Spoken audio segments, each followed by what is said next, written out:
G'day guys and welcome back to Supercoach with DR. For today's video, I'm doing the follow-up on my Q&A session where I'll answer any of your questions that you've put down there in the comment box in my previous video. I'll also answer any other questions from Facebook, SCT and other places if I'll get through the YouTube questions in time. But if not, I'll make a separate video for those and post up hopefully over the weekend. So I must also apologise. I wanted to do a lot more research before answering these questions, but life's got in the way. I won't go into detail, but all I'll say is that vets must be on a bloody good wicket. So anyway, that's that. Time to talk Supercoach. The first question we've got here is from Lucas Riley. So thanks for the question, Lucas, and thanks for all your comments on the other videos, mate. Is Laird, Sicily, Houston and Doherty too much in the defenders? In short, I think no, mate, and I really love the look of your defence there. I'm not a big fan of the higher price selections, like your Lloyds, your Hoolies and your Hearns, but I do like those players in the sort of 500 to 540 price range. So Laird fits the bill there. We know what he's done in the past. Pretty safe for a 90-something average. And at 525, I don't think you can go too far wrong there. Sicily, what's he at about 509, I think. Also like that pick, presents good value. With Patton now in the forward line, Lewis playing well down there, Frost coming in from Melbourne to give some relief down there in the back line and hopefully playing one of those bigger bodies. I think that's good for Sicily and I think that'll go really well for his scoring there. Houston I really love as a breakout contender. Look, we'll need to see and just make sure that he is playing through the midfield in the Marsh series. If he's not, then I'll be looking possibly at somebody else, one of his teammates maybe, a real POD. Not too sure yet, but definitely looking into it. But look, I'm hoping that he will play through the midfield. We saw what he was capable of last year. Yeah, a really solid scorer when he was running through there. So I've got high hopes for him. But yeah, I will need to just confirm that during the Marsh series. And Doherty, I think most good teams will have him. I think it's more of a risk not starting with him than starting with him. Because at that price, even if he comes out and doesn't set the world on fire, I still think that he's going to be a solid scorer, and as the season goes on, I certainly think that he's going to improve there. So, really love that backline, mate, and absolutely no problems with it. Fantastic, I think. We Talk Supercoach. Thanks for the question, mate. Where are you going with D3 and 4? Well, at the moment, it depends on whether or not I'm running with Gawn. So, I've got some teams without Gawn, some teams with him, and depending on whether I do or I don't go with Gawn, then that plays around with the structure on all my other lines basically. So with Gawn in the side, I actually drop one of my primo defenders and I've got Daniel at D1, I've got Houston at D2, Doherty at D3, and then at D4 I've got Dylan Robertson. So am I really confident with that forward line? Back line, not overly. I'm not a huge fan of the Robertson pick. Again, he's someone that I'll really need to see during the Marsh series.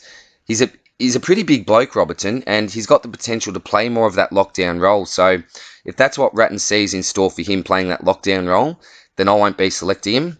But if it looks like he's going back to that Supercoach-friendly roll-off halfback, then I'm really interested in him. I know he's an injury risk in Robertson, obviously, but for the price you're paying, then you know, that's the risk that you've got to take. And I'm comfortable paying something around the 260 mark rather than something over the 300k mark, for example. So, but look, if Gawn's out of the side and I'm running with someone like a Rob, then my backline's almost identical to what Lucas has got there. But instead of Laird, I run with Daniel. So I'll have Daniel, Sicily, Houston, and Doherty. So Houston and Doherty would be my D3 and D4 if I do not run with Gawn, mate. But yeah, as I said, the structure is just chopping and changing at the moment, mate. But thanks for your question. Next one, Nashkajo. What is your highest rank ever in Supercoach? Thanks for the question, mate. Highest ever rank is 33rd back in 2014. 77th and a 123rd, my other two highest overall ranks as well. So hopefully can get in the top 1,000 this year, mate. Would love that. Top 500 would be fantastic. But we'll see how we go, mate. It's getting tougher and tougher because the competition's getting better. You know, many articles out there. Pretty easy to do your research these days. It was a lot tougher back in the day when it first opened. And, you know, I remember even back then the rookies used to be, I'm pretty sure, at a very similar price. It didn't matter if you pick one or pick 60 odd. So if you did a bit of extra research back in the day, and it was harder to do because we didn't have the numbers that were available like they are now, then you could get a real leg up on the competition. Next one from Amanda Brown. G'day, Amanda. Amanda says, "Hey DR, love the vids, mate. Thanks so much for all the support, Amanda. Do you look to upgrade rookies to a primo as soon as the opportunity arises, or do you wait until rookies have generated as much cash as possible before upgrading?" Yeah, good question. A tough one to answer because I think it's really circumstantial. You've got to look at what's happening at the time and what's available at the time. So let's just say it's around 7 or 8. You've got a rookie that you paid 120 odd K for, now up to 280. You've made about 150K profit. You've then got a guy on the bubble that's about to play his third game. He scored, just say, a 60 and a 65. Solid without being, really, really great. Looks like he may have some good job security, even in the short term, if not the long term. If that was the case and that was the scenario, I'd just simply look to get that new rookie in because you'd bank the 150K that you've made and you'd most likely make, that 40 grand in 1 week rather than holding on to that guy and really milking him out until, he reaches his absolute max.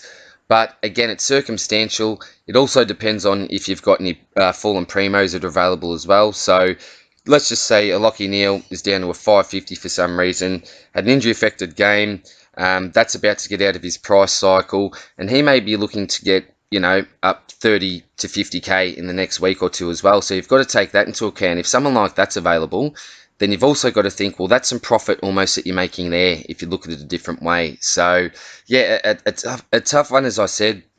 You've got to look at what other options are available. But if you got any questions, Amanda, during the season, I'm looking to post some weekly videos. Just pop it down in the comments section. We'll all do our best to help you out there. And a little plug for Father Dougal from Supercoach Talk. He has his cow talk each week where he talks about the cows, obviously being the rookies, about when to slaughter the cows, get rid of them, how much to milk them, and it sounds a bit wrong, but just check out the videos. He's really, really a funny bloke as well. So, but yeah, he's a master at crunching numbers, so definitely check that out if anyone's looking for anything related to any rookies and any cash cows. Oliver Reardon, thanks for the question, mate. Thoughts on Tom Lynch from Richmond and Blake Acres particularly would be great to hear. Both seem to be going under the radar thus far. Well, you wouldn't believe it, Oliver. I've preached all pre-season. For anyone that's watched any of my videos, I've said don't look at key forwards. Don't go near them. They're no good. Look for those guys who are going to play through the midfield or have a Supercoach friendly role, which I don't think a key forward is. But he's actually been in and out of my side during the last few weeks, mainly due to the fact that, with me questioning whether or not I'm going to start Gawn or not, I've been looking at every option, different structures, looked at some crazy stuff. And Tom Lynch is someone who I actually think presents value because I'm most likely going with, I pretty much 99% will be going with Whitfield and Dusty at F1 and F2, like I think most people will be, to be honest. But that F3, F4 position, it's really, really up for grabs in my side at the moment. And rather than looking for, someone that's going to break out, maybe like a Brayshaw, and we'll talk about Acres in a minute, I have looked at Tom Lynch because, although he's a key forward, I think he'll win the Coleman this year. He's playing for the best side, arguably, in the comp. I think he'll get a lot of opportunities there. I think he'll be the main man, as I said. So I think he presents some good value there, and I could definitely see him getting up to maybe the 500K mark at some stage. So would I be selecting him as a keeper? If I did select him, I'd hope so. But I certainly think either way that he presents a little bit of value there, and he's certainly underpriced for what I think he'll average. Blake Acres. So I've been having a pretty good look at him myself, actually, mate, along with Lynch. So yeah, I really like the fact that you've brought these two guys up because I have been looking at them, as I said. Now, I think Acres will probably play either on a wing or as an inside mid, but the issue is I don't know exactly where he will play because there are a number of players looking to spend more time around the ball. And, and on that wing position, we got Brayshaw, Chera, Acres himself, Bewley, Aish, Blakely. I know through some practice match sim has been running through the midfield there as well. So it's really tough at this stage to know exactly where they're going to put these players, the Freo coaching staff. I'm really not too sure. I think that he'll be playing coming off half-back, so I don't think that he'll be playing on that wing position. We know that Brad Hill's obviously gone as well, so there's a vacant spot. Langdon as well has obviously made his way to to the D's. So yeah, look, there's certainly spots up for grabs. Look, don't be surprised to see Fife spending a lot more time forward. I've heard that him and Walters have sort of rotated between forward and mid. So yeah, not exactly sure what's going to be happening with Fife there, but I don't think that Fife will increase his midfield minutes at this stage. I think he'll spend a little bit more time forward as well, which may present some more opportunity for people like Akers. But yeah, I've sort of flirted with him, and Brayshaw is another guy that I've been looking at as well. There's parts to his game that I like, but then again, are we hoping for too much? Yeah, I'm not too sure. But yeah, certainly I'll be keeping a really close eye on Blake Akers and Brayshaw in particular. And even Bewley is a real smoky in case we need to throw something different up structure-wise before the lockouts begin. The Black Power Ranger, g'day mate, and thanks again. I know you've been commenting on a number of videos, mate, so yeah, thanks for your input there, buddy. Thoughts on Weller at D3 for a pod? I know there are a lot of players around his price people are talking about, but I like to be a little bit different. Hey, awesome, be a little bit different, mate, you know, terrific. With Weller, look, I think he bumped his average up by about 15 points last year, which is a really good thing.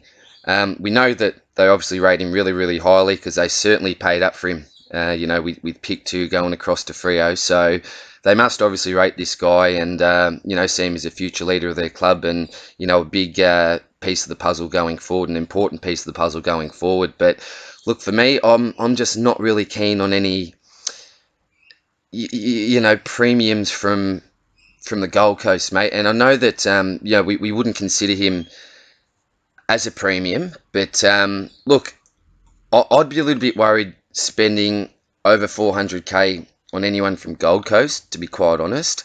But I certainly think he's got the potential. They can't go too far backwards. I don't think the Suns, they can't go backwards from 18th, but I think that these guys should continue to improve. So, look, certainly if you're looking for something a little bit different, mate, then go for it. I certainly think he will be a pod. I don't think there's a heap of interest around him. So if you're looking for a point of difference, maybe Weller's someone that you should look at, mate. But yeah, I like the thinking behind, you know, getting a pod in there, mate, anyway. Lucas Riley, again, thanks for another one, mate. So Rob or English for R2 if you don't want Gawn. So, look, I think you've narrowed it down to two pretty nice selections here, mate. Personally, I'd be prepared to pay up the extra 50-odd K to secure Rob. I think, look, I've just seen a little bit more from Rob. He's more physically able, I think, to improve against, you know, those bigger-bodied ruckmen. He's got a much higher ceiling at this stage from what we've seen. We look at his scoring history. And, you know, he's one of the hardest workers at the club, and he would have taken a heap of learnings away from his first year of senior football. And he's also a little bit older than English. But look, in saying that, English is certainly an up-and-comer. He's had a few pre-seasons in the gym now. You know, he's great around the ground, below his knees, got a superstar midfield around him. And look, as I said, will only get stronger now that he's had those few pre-seasons in the gym. So certainly a breakout contender. If you can use the extra 50k that you save by selecting English over Rob, then go for it, mate. I don't think he'll be a terrible selection whatsoever. But look, I think both should improve their averages. Both solid selections, but it's probably Rob for me at this stage, mate. But as I said, two great options there. Another one from Manda. Thanks, Manda. Hey, DR. Currently have Caleb Daniel on my site, but I'm worried about his 17 games last season. Do you think that the change of position has presented a greater risk of injury to him and thus likely to miss a few games this year, or would you be comfortable in picking him? Well, I think I mentioned before when I answered one of the questions about my backline that I'm actually a huge fan of Daniel Amanda and he's currently in my side. I love the pick. I think he'll produce some really consistent scores, should be a bit of a pod, and I think you can lock him in for about that 100 average. And I certainly don't think his role had anything to do with his injury, and I actually think he's got a great role through Supercoach scoring. And if he did lose his role for some reason, then I wouldn't be interested in him at all. But it's great role for him at the moment. They love getting into his hands, and unless something drastic has happened over the preseason, then I don't see his role changing in 2020. So as I said, he's certainly in my team at the moment. Love the pick. Mainly due to his consistency, and I think he'll have another terrific year, Caleb Daniel. Next one from Caleb Gilbert. G'day, mate. After Gawn's injury, you getting rid of him? A question that I'm asking myself almost every day, mate. And while I'm at it, I might answer Placey 100's question at the same time. Thanks for your question, mate. Should we be planning a side without Gawn? So look, am I getting rid of him? I'm not too sure at the moment. It'll depend on how he's tracking, obviously, in the preseason. I've heard that he's back running again, which is always a good sign, but we'll need to see how freely he's running, and I'd love to see a game in the JLT. So if it looks like he's back running okay, and he plays a game in the JLT, comes through unscathed, I'd want to see some minutes. I'm expecting it wouldn't be more than half to 3/4 of a game max, but I'd just like to see at least Gawn get out into the park before I commit to him. But most likely I will be starting with him, mate. Look, there's arguments for and against starting Gawn at this stage, and some people say it's a risk starting him. Fair enough. Some people say it's a risk not starting him, which is fair enough too. As I said, there's arguments for both. But at this stage, I've got my two sides, and I'm just going to assess during the JLT in the preseason, mate. And Placey, Rob, as I said before, really like the pick. Lycett's another one that I looked at. I discussed him a little bit in my What the Ruck video, where I discussed the other options, apart from Gawn, for those that had locked him in at R2. And Lycett was one of those. And there's some things I really like about him, like his high ceiling, the number one man there at Port. Paddy Ryder's left the side now, although there's another young ruck that's up and coming. I don't think that they'll play the two rucks. I think that Lycett, as I said, should take the bulk of the ruck. But his high ceiling, his high scores seem to come against less able opponents. So I'd love to see him be able to boost up his average when playing against some of the premier ruckmen of the comp. But you've sort of got those three levels, don't you? Lycett, Rob, and then your Timmy English. So I'm sort of playing it safe at the moment in the middle with Rob out of those three selections. But I certainly think Lycett could improve his average.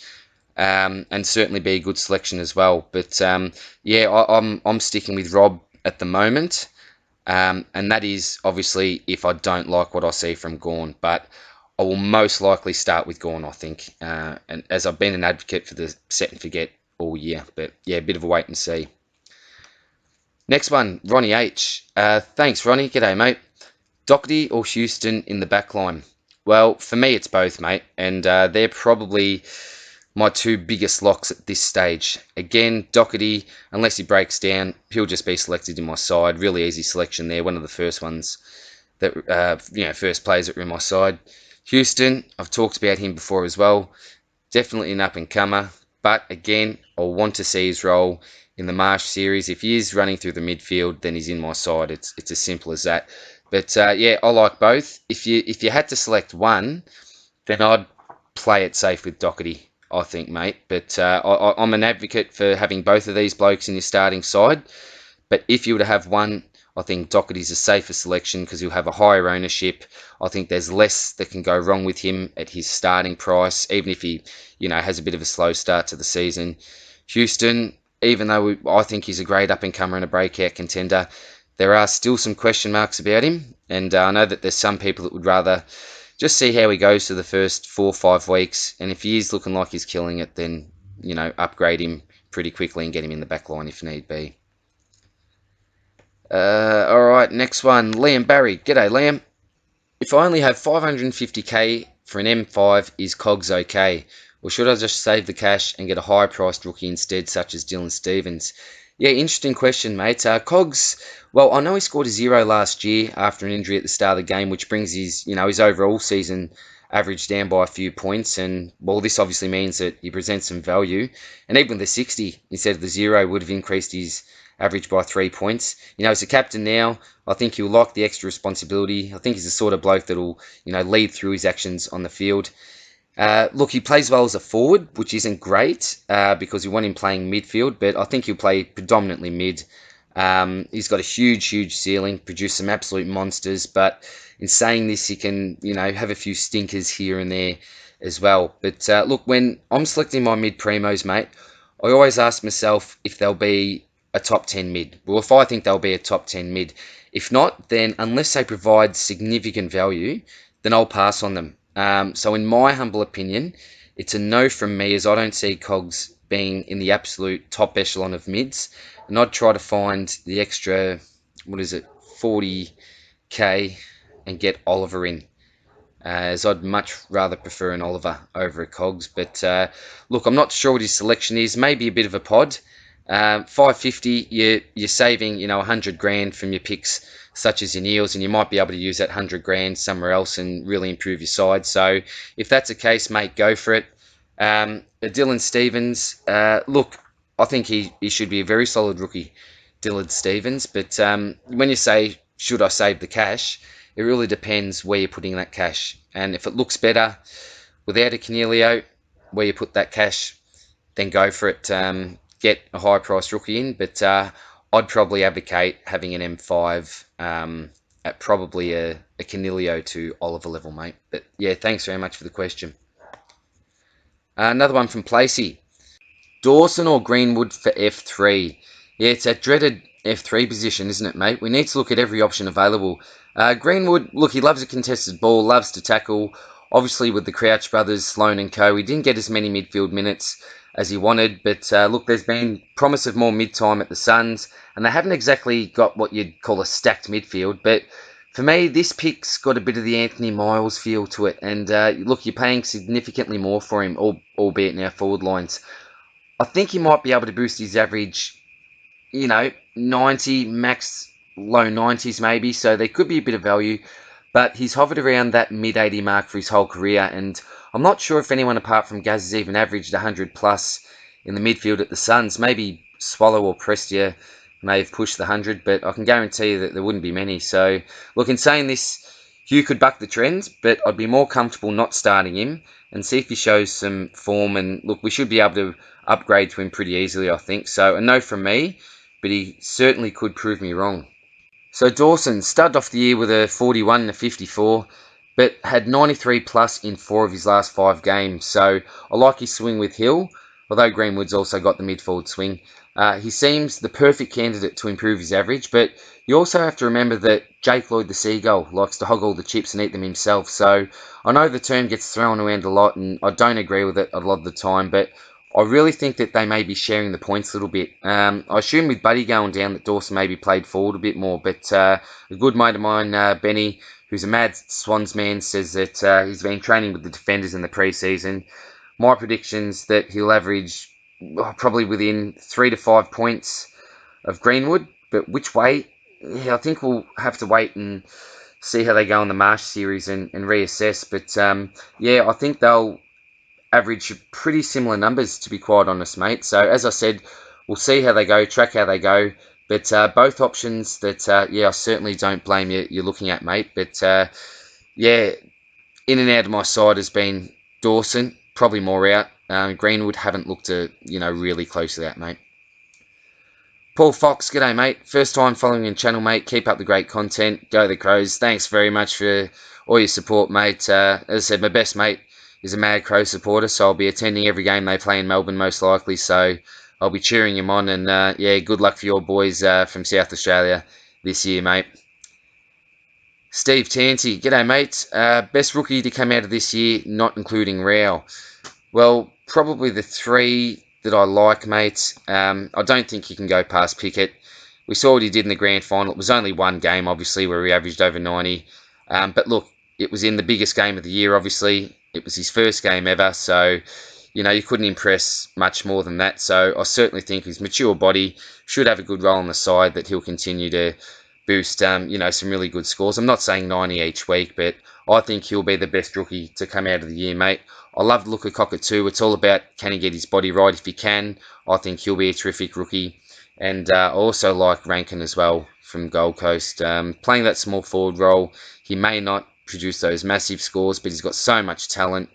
Expecting to, kick a few through the sticks this year and hopefully push a little bit further up the ground, which would be great. So they're probably my top three for this year, mate. But we'll just have to look at the rookies come from the Marsh series and how they perform there. You've got, your McHenrys as well, which is looking really good.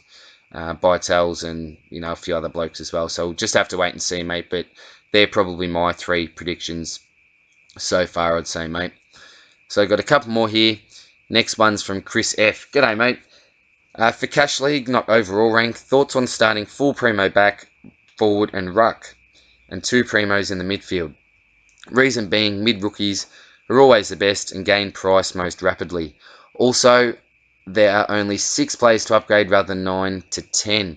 Really interesting question, mate. And yeah, look, some of us play for overall rank and some of us play for our Cash League wins. In this case, you're obviously playing for the Cash League, mate. So I love the fact, first of all, that you're really thinking outside the box and maybe going with a different strategy than most. Now, I certainly agree that the midfield usually presents some of the strongest rookies and, they can rise in price really early, as you said. I don't love the backline rookies this year, so going deep primo is fine there. I do actually like some of the forward rookies, such as your Cockatoo and your Rankins, as I just said, as on-field options, so I'd be more inclined not to go as deep down there. My main concern for you, if you're starting with a full primo defence and forward, is that you won't have the opportunity to jump on any fallen premiums in those lines, and you may be forced to have to do a few sideways trades, possibly, which I hate doing. So I think you may be limiting your options a little bit there, mate. So at a bare minimum, I'd advise you to start at least 1 rookie in the backs and the forwards, just to keep some options open. And with the cash saved, I'd look to get an Uber Primo into your mids, such as a McRae or someone, which will also allow you to have a solid captain option each week as well, mate. So, but look, love the thought. I don't mind going, deep in your forwards and your backs. But as I said, I think it just limits your options just a little bit. But going pretty deep, you should be right there, mate. And it'll be interesting to see how you go during the year. Make sure you keep us updated on that one, mate. And the last one here, Liam Barry. G'day, Liam. Laird or Sicily? Well, I think I talked a little bit about both of them before. And to be honest, I've been asking myself the same question all pre-season, mate. Look, I think, in short, if you want consistency, then I think Laird's your man. But if you're after a higher ceiling, then I'd go Sicily. Starting with Sis may allow you to upgrade to a better rookie, that's, a little bit higher than your average. I don't think that Sis will go forward with Pat now, as I said in the side, Mitch Lewis, as I said before as well. So you'd assume that he goes back to that role. Laird, well, he'll be competing with possibly, Gibbs, Malira, Smith, maybe even a Seedsman if he plays back. But if he's looking to play more mid-time, we know that he can rack up the peel with ease. So I'm probably less sure on Laird's role at the moment because there's a new coach there, and I really don't know what he's got in store for Laird because he's a pretty versatile sort of player, I think, between playing back and midfield. I think both will finish in the top 8 defenders, so both are good picks. So my advice is to look closely at Adelaide's defensive unit in the Marsh series. See what sort of role he's playing with the new coach. I'm sure there will be some positional changes, so we'll need to keep an eye on that. Laird's probably the safer pick, but I would lean slightly towards Sis due to his price and probably higher scoring potential. Very borderline call though, mate.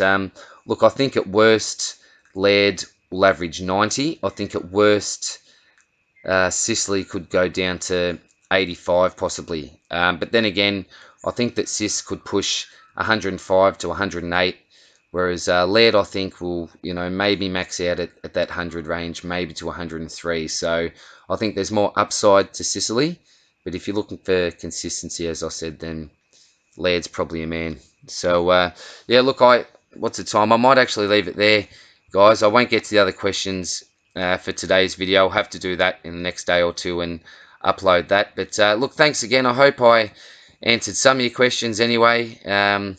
As I said, not an expert and purely some of my opinions at times. But, again, thanks for watching, guys. Thanks for all the questions. And in the next couple of days, I'll get the other Q&A session going as well, where I'll answer all the questions from different accounts and social media places. So take care. Hope the planning's going well, and I'll see you in the next one. And thanks for all the questions, guys. Cheers. Bye.